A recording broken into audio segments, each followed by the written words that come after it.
නාස්තික දෘෂ්ටිය.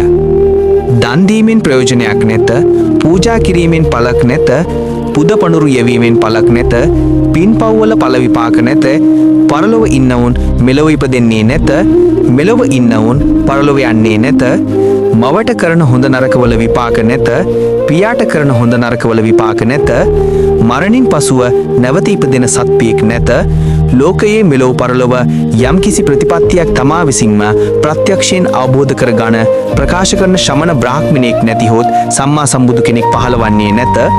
මේ ශරීරය සතර මහා භූතයන්ගෙන් නිර්මාණය වෙලා තිබෙන බැවිනුත් සත්වයා මැරුණු විට ශරීරයේ සතර මහා භූතයන්ටම එනම් පඨවි, ආපෝ, තේජෝ, වායෝ යන කොටස් වලටම එකතු වෙනවා.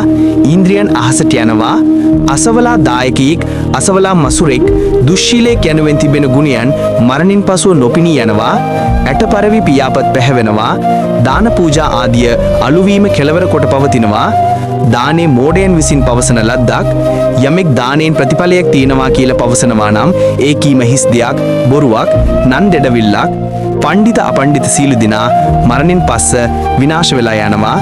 නැවත ඉපදීමක් නැත. මෙය අජිත නම් වූ තනත්තාගේ මිත්‍යා දෘෂ්ටියයි.